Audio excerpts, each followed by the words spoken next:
My YouTube channel.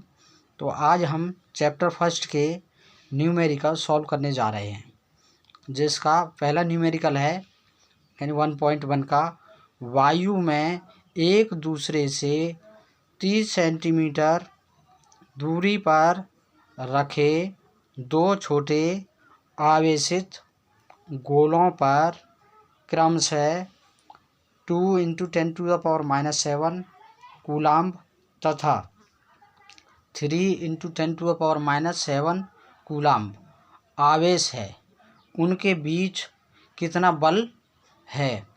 Question mark.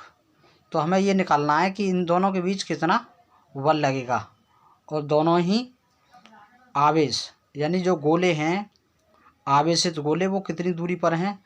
30 centimetre की दूरी पर हैं। तो आओ इसे समझते हैं कि इसे ड्रॉ के माध्यम से मैं समझाता हूँ। मान लिया कि जो आवेश हैं उनके बीच की जो दूरी है ये मान ली कि r है, और एक आवेश यहाँ रखा हुआ है Q1 और दूसरा आवेश यहाँ रखा हुआ है Q2। अब दोनों के बीच कोई ना कोई बल तो कार्य करेगा, क्योंकि आवेश हैं, या तो आकर्षण बल या प्रतिकर्षण बल। और इनके जो बीच की जो दूरी है वो कितनी है? r बराबर, यानी r इक्वल है वो है 30 सेंटीमीटर। सेंटीमीटर को मीटर में कन्वर्ट करेंगे तो 30 × 10⁻², ये मीटर में चेंज कर दिया। जब सेंटीमीटर को और मीटर में चेंज करते हैं तो उसमें 10⁻⁻2 से गुणा कर देते हैं। अब इसमें Q2 जो दिया है वो लिख लेते हैं। Q1 कितना दिया है? तो इसमें Q1 दिया है 2 × 10⁻⁻7 कूलाम। इसी प्रकार Q2 भी दे रखा है, यानी Q1 इस पर आवेश तो इतना है और Q2 पर आवेश है वो भी है 3 × 10⁻⁷ कूलाम।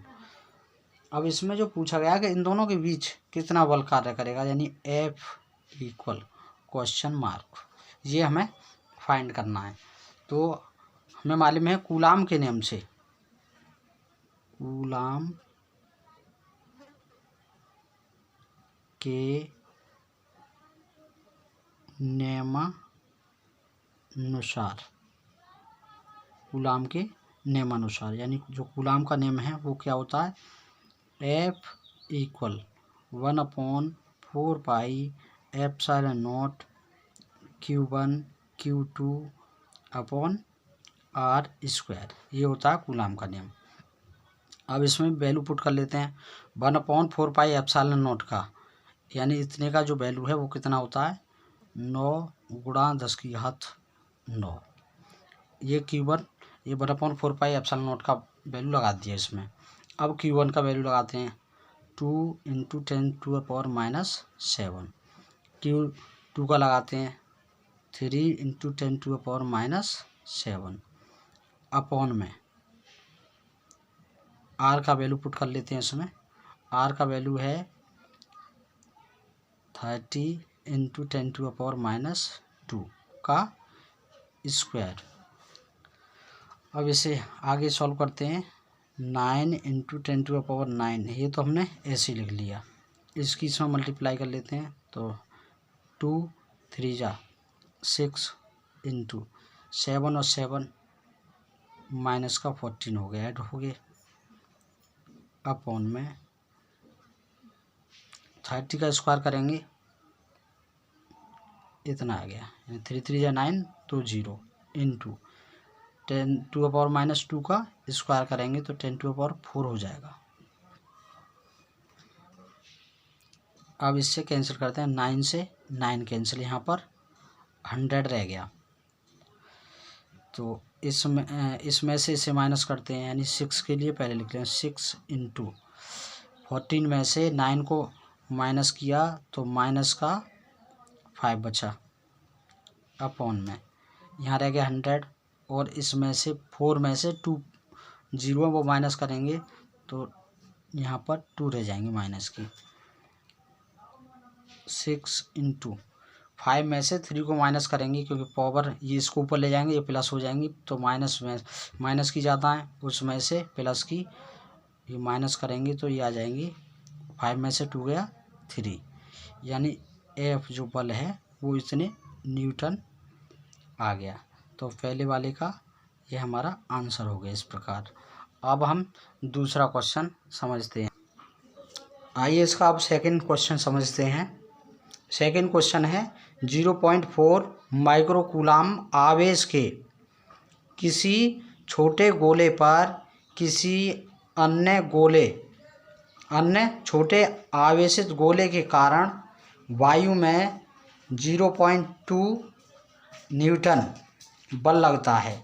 यदि दूसरे गोले पर 0.8 माइक्रोकूलाम आवेश हो तो इसमें ए पूछा है दोनों गोलों के बीच कितनी दूरी है, क्वेश्चन मार्क।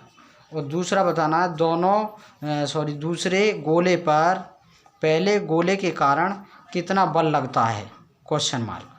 ये हमें निकालना है। इसमें 2 क्वेश्चन हैं, तो पहले लिख लेते हैं इसे।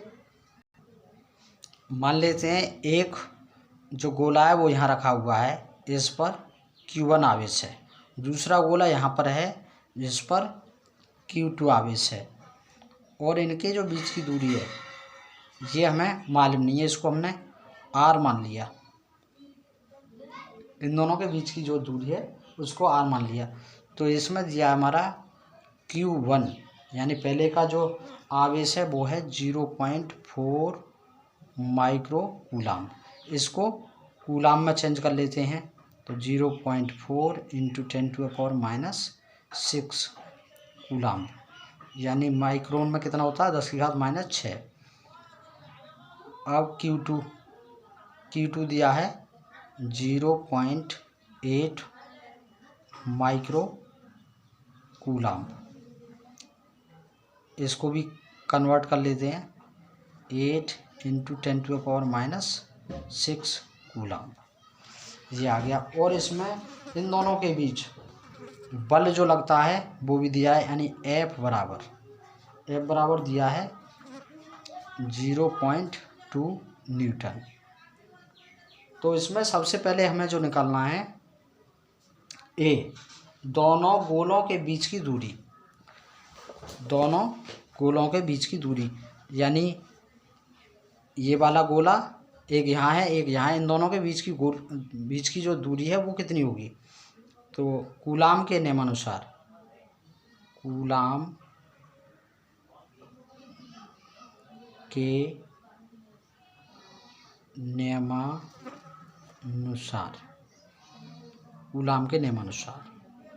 जो कूलाम का जो नियम है वो कितना होता है, वो क्या होता है, F = 1/4πε0 Q1.Q2/R²। इसमें सभी की वैल्यू पुट कर लेते हैं। तो F का वैल्यू है वो है हमारा 0.2 बल, और इसका जो 1/4πε0 का वैल्यू है वो होता है 9 × 10⁹ जबकि Q1 इसमें दिया है हमारा Q1 है 0.4 × 10⁻⁻6, और Q2 इसी प्रकार Q2 भी दे रखा है हमारा, Q2 है 0.8 × 10⁻⁻6 अपॉन R²। ये हमें निकालना है। इस R² के लिए इधर ले लेंगे, R² = 9 × 0.4 × 0.8 × 10⁻⁹ × 6 और 6 12 आ गया, यानी -12 अपॉन आ गया 0.2।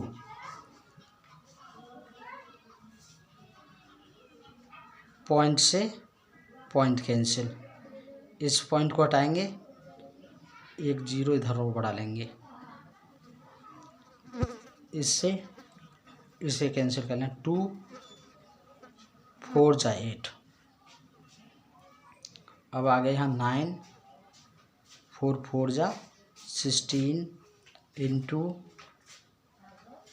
इसमें से इसे माइनस कर लें तो ये बचेगा हमारा 10⁻³ इसको भी ऊपर ले जाएंगे तो ये 10⁻, माइनस में जाएगा 1। इसकी से मल्टीप्लाई करें या फिर इसको यूँ ही लिख लें 9 इंटू 16 इंटू 10⁻⁻⁴, क्योंकि गुणा में घातें हैं वो जुड़ जाती हैं और दोनों ही घातें अगर एक जैसी हों और गुणा में हैं तो वो जुड़ जाएंगी। तो 3 और 1 4 हो गई। अब इसका आर का जो वैल्यू निकालना है, जबकि यहाँ आर है तो स्क्वायर हटाएंगे तो इधर रूट चढ़ जाएगा इन पर, यानी इनका रूट निकालें इसका 9 का तो 3, 16 का रूट निकालें तो इसका आ गया 4, जबकि 10⁻⁻⁴ का रूट निकालेंगे तो इसका जाएगा -10⁻⁻2। तो इसकी से मल्टीप्लाई 12 आ गया, 10⁻, इतने मीटर आ गया। जबकि इसे अगर हम सेंटीमीटर में करें तो 12 सेंटीमीटर हो जाएगा, क्योंकि 1 सेंटीमीटर में होता है 10⁻⁻2 मीटर। तो इस प्रकार हमारा आर का वैल्यू ये निकल आया। एक वैल्यू इस प्रकार प्राप्त कर लिया हमने। तो इस प्रकार हमारी आर की वैल्यू है वो कितना आ गया, आर इक्वल आ गया 12 सेंटीमीटर। ये हमारा पहले का आंसर यानी ए का आंसर हो गया। जबकि अब वी का निकालेंगे इसी प्रकार, वी वाले का। तो वी वाले का निकालने के लिए वी डालेंगे और इसमें जो पूछा गया है उसके लिए लिखेंगे दूसरे गोले पर पहले गोले के कारण कितना बल लगता है। तो लिखेंगे दूसरे गोले पर पहले गोले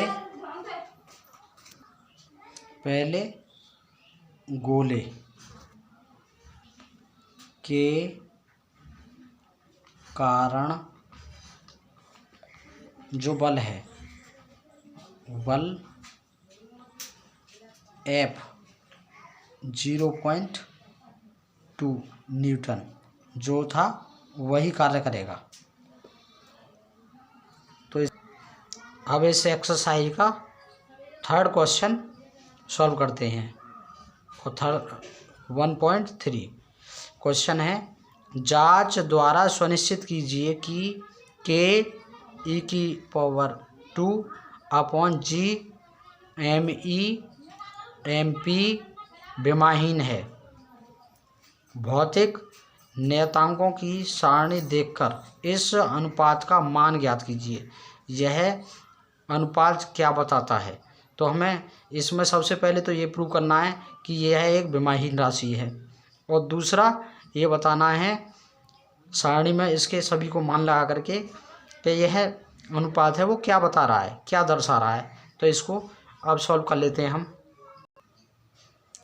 Ke²/G/MP में जो E है वो क्या है, आवेश। आवेश का मात्रक क्या होता है, कूलाम। इसको इस पे स्क्वायर है तो इस पे भी स्क्वायर लगा दिया हमने, ये आ गया C² आ गया। जबकि के की जो विमा है वो क्या होगी, के की विमा 1/4πε0 के वैल्यू के बराबर होगी। यानी यह एक नियतांक है तो इसकी विमा है mL³ (10⁻⁻2 C⁻⁻2) के की विमा इस प्रकार। जबकि जी गुरुत्वाकर्षण नियतांक की विमा, जी की विमा m इनवर्स L³ (10⁻⁻2) ये लिख दी। और me यानी इलेक्ट्रॉन का द्रव्यमान इसकी विमा, द्रव्यमान की विमा m होती है, तो इसको m लिख दिया। और प्रोटॉन का द्रव्यमान, इसकी भी विमा m होगी।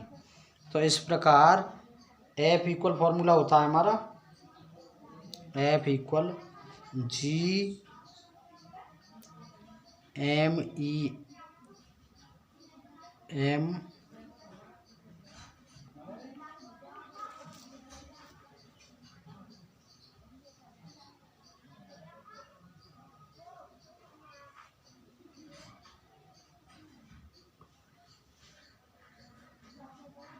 Upon r²। इसके द्वारा यानी G equal F into r² upon MEMP। इसकी विमा हमने इसके द्वारा निकाली है, तो ये हमारी विमा जो है आ जाएगी m इनवर्स L की पावर 3 T की पावर -2। इसके द्वारा G की विमा हमने निकाली है। अब उसी फॉर्मूले में लगा देंगे इस वाले में, और फिर देखेंगे कि क्या यह एक विमाहीन राशि है। तो Ke² upon GMEMP equal K का वैल्यू लगाएंगे सबसे पहले। तो K का वैल्यू हमारा कितना है, ये M L की पावर 3 T की पावर -2 C की पावर -2। ये तो हमने इसका वैल्यू, जबकि E का, इसकी विमा है C² अपॉन G का लगाएंगे, इसकी विमा है M इनवर्स L की पावर 3 T की पावर -2। और इस प्रकार अब M की लाएंगे, इस M की है ME की M हो गई, और MP की वो भी M होगी। तो इससे ये कैंसिल हो जाएगी, क्योंकि इस पर प्लस की पावर है, इस पर माइनस की, इस पर प्लस की है। इसको ऊपर ले जाएंगे तो M की पावर 0, यहाँ 3 है, यहाँ पर भी 3 है, तो L की 0, इसकी 2 है माइनस की, इसकी भी 2 है, तो ये भी T की पावर भी 0, C की पावर प्लस की 2 और C की पावर -2, तो C की पावर भी 0। तो इस प्रकार हमें यह प्राप्त हो गया कि हम लिख सकते हैं, अतः Ke² अपॉन GMEMP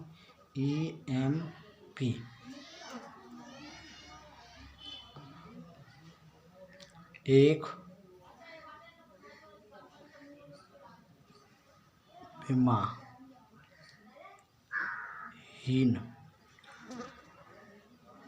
राशि है। तो एक तो हमें ये प्रूव करना था कि यह एक विमाहीन राशि है। अब K की वैल्यू लगा लेते हैं। K की वैल्यू क्या होती है, 9 × 10⁹। E की वैल्यू क्या होती है, 1.6 × 10⁻⁻19। स्क्वायर है तो 2 बार लिख लेंगे, 1.6 × 10⁻⁻19 अपॉन G का वैल्यू, गुरुत्वाकर्षण नियतांक, G का वैल्यू होता है 1.67 × 10⁻11। अब लगाते हैं हम ME यानी इलेक्ट्रॉन का द्रव्यमान, उसका होता है 9.1 × 10⁻31 इंटू MP यानी प्रोटॉन का द्रव्यमान 1.66 × 10⁻27। इस प्रकार हमने सभी वैल्यूओं को पुट कर लिया, और इसे जब सॉल्व करेंगे तो यह आ जाएगा 2.4 × 10⁻39। यह एक प्रोटॉन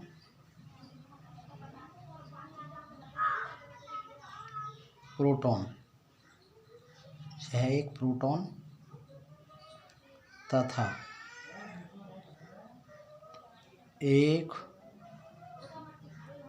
इलेक्ट्रॉन के बीच लगे वैद्युत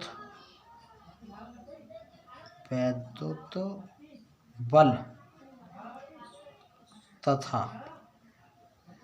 गुरुत्वाकर्षण